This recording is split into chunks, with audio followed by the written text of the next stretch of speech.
We're going to hear from Jay Orr, who's been very recently a CEO of Riverside County, had a very successful run there. I'll tell you, there was a quote in the Press Enterprise, the Riverside paper, when Mr. Orr announced his resignation or his retirement early this year, when he said, quote, "I've had a dream career.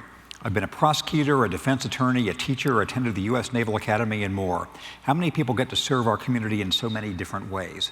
One of the achievements for which Jay Orr was celebrated after his leaving his time as CEO of Riverside County was developing ways to use data tools to enhance the resiliency of this community, resiliency in all senses, economics, dealing with natural challenges and all the rest. So now to hear about the public sector application of GIS tools in a California county that is growing and populous and important, please join me in welcoming Jay Orr. I'm going to talk about something that's very important to all of us, and it's families, it's children, it's your community, it's community resilience. And I'm so glad that Dubai got to go before me, because we all want resiliency and to be the happiest places on earth. And we have a lot in common with Dubai. We're hot. Sorry, I looked up your weather today. Riverside County has been over 100 this week. I think it was 108 where I live in Corona. And if you look at the county, we're about 2.3 million. I think Dubai is about 2.7 million. We're the 4th largest county in California. We're actually the 10th largest county in the United States. Our population will grow to 1 million in the next decade, but even further along than that, we're going to be the 2nd largest county in California, according to the Department of Finance, in about 15 years. You're sitting right now in the 2nd largest county in California, San Diego. We're going to surpass them. We're going to surpass Orange County. It's going to continue to grow. We grow at about 60,000 residents a year, whether that be by birth or migration. Why? Because you need to understand the dynamics of California. The coast is graying. The coast is unaffordable. And families are moving to inland California, and it's going to put demands on all of our services. It's a great business opportunity, so if you're in business, that's where you should be going. Inland California. I'm not talking about the Inland Empire, but inland California. The challenge is that most of the people that work in this county, it's a workforce of about 560,000 people. About 240,000 of them commute every day.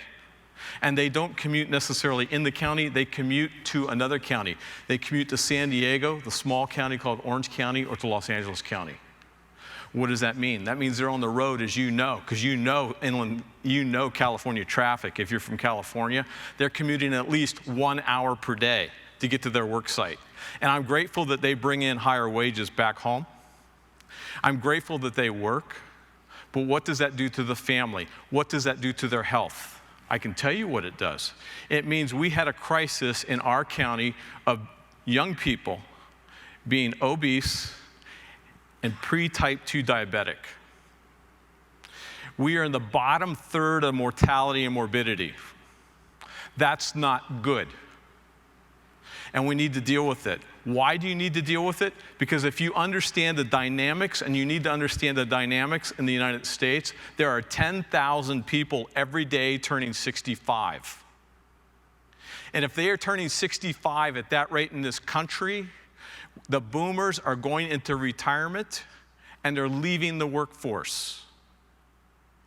And if your workforce and your future workforce is pre-type 2 diabetic, they are going to have a smaller or lesser life expectancy than everybody in this room. That is not good for community sustainability.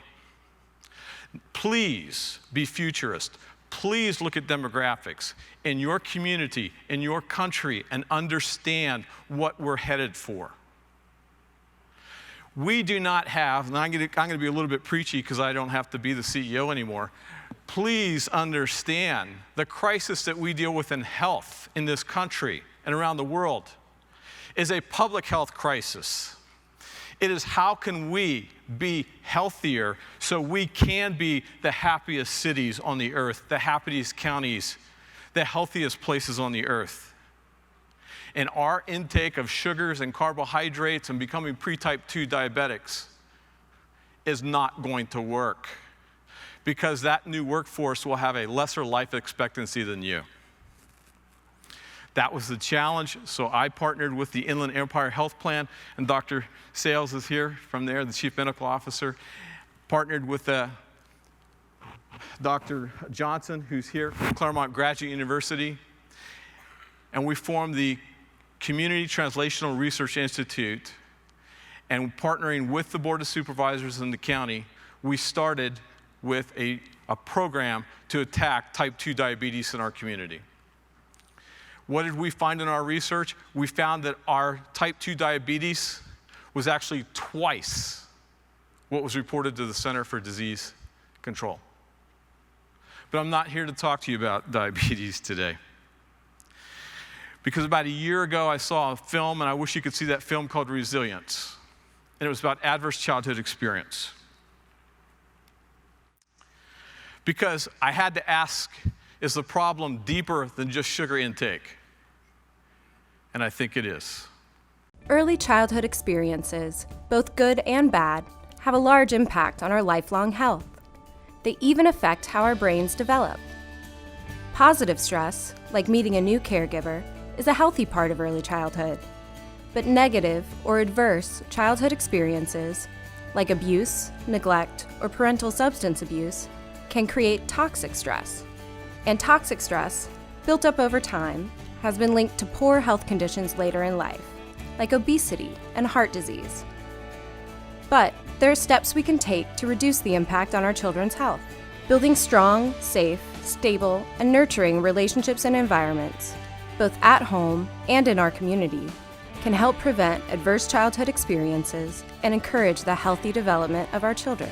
Ensuring children have a supportive adult they can count on also combats toxic stress, builds stronger brains, and sets children up to be successful members of our society. This adult doesn't have to be a parent. Any family or community member can help. By working together, we can help children thrive and build resilience to life's challenges.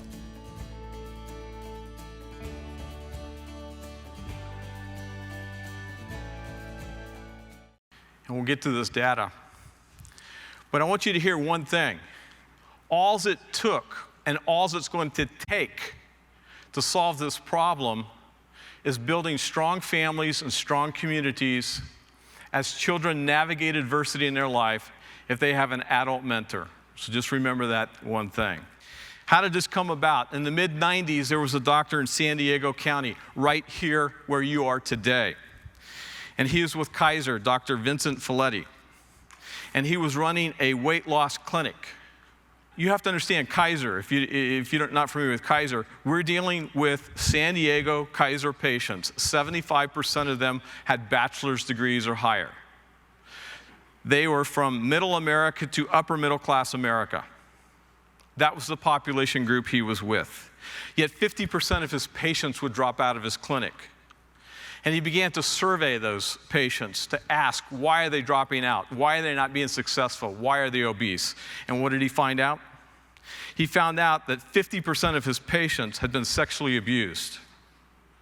So he joined forces with Dr. Anda at the Center for Disease Control, and they began a study over about a 4 or 5 year period of 17,000 San Diego Kaiser patients. So I'm talking San Diego, where you are. This is a beautiful place. It's a wonderful place. And he asked them the following 9 questions on a survey. Have you been physically abused, sexually abused, physical neglect in your family, emotional neglect in your family? Was your mother treated violently? Was there household substance abuse in your home? Was there household mental illness? Was there parental separation or divorce? Was anybody in your house ever put in jail or incarcerated? And he was shocked to find that 28% of this population were physically abused, 21% sexually abused, 40% had 2 or more adverse childhood experiences, 12.4% 4 or more. And I have to tell you, because I've seen this done, if we were to do this survey with this group, we would probably come up with the same data.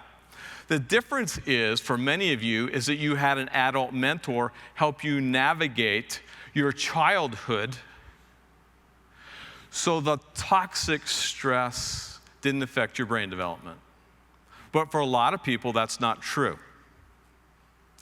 And with the more research that he did, if you look at this chart, you will see that ACEs leads to disrupted neurodevelopment, social, emotional, and cognitive impairment, adoption of health risk behaviors, disease, disability, social problems, and early death. You see, as the book says, the body does keep the score on toxic stress. In fact, if someone has an ACEs score of 6 or higher, there is a 30-fold increase in suicide or suicide attempts. So I had to ask myself, in Riverside County, what are we dealing with? And this is where ArcGIS comes into play. So I asked several departments who normally work in silos in government to give the data and let's map it and find out what's going on in our community.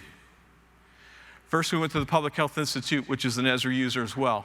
We found that 20% of the households in the county have an experience of 4 or more ACEs. Look at this one, 31% of 7th, 9th, and 11th graders have depression-related feelings. 19% of 9th and 11th graders have considered suicide. 25% of our youth have emotional or mental health problems. If this is going on in my community, it's going on in your community. So we looked at abuse and neglect. We looked at confirmed cases of abuse or neglect allegations. And so we started mapping this.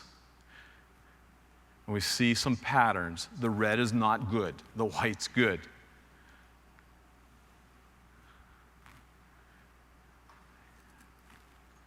Get the next one. It's doing it by zip code, so it's adding everything in. We looked at household dysfunction. 20% of our homes have active cases with the child support services, where families breaking up. We looked at behavioral health.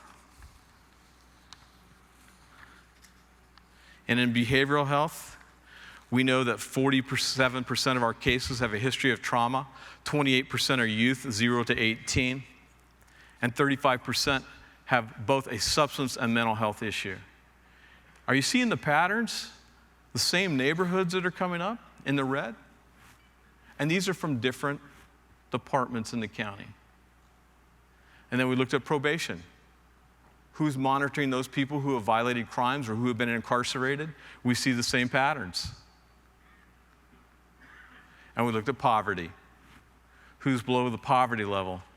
And we see the same patterns. Now, the white areas are the areas where people are doing pretty good, and we see the same patterns. Then we went to the Public Health Alliance of Southern California, who measures these things in society. And what did we see? On the Health Disadvantage Index, the same patterns. So we took the high and we took the low. And what do we see with the city of Hemet, who's come up over and over again? Now, if you're from Hemet, they weren't happy this data's out there, but it helps us face reality, doesn't it? It helps us bring solutions to a problem. And we start comparing a town that's doing very well. And look what you see. Suspensions from school are higher, child abuse rates are higher, child support cases are higher, not completing school is higher. People have on CalFresh program for food stamps and assistance is higher. The Medicaid or Medi-Cal rate is higher. The people below the poverty line, it's higher. What's that lead to? That leads to more diabetes, more heart disease, there's more smoking, there's more obesity. Look at this, the emergency room rate is more than double. And look at the bottom one. The suicide self-inflicted injury rate is almost over 3 times what it is in our better city, more prosperous city. You have these communities as well. We know knowledge is power. What did we do? Exactly agree with the UPS presentation. This isn't just a nice to know.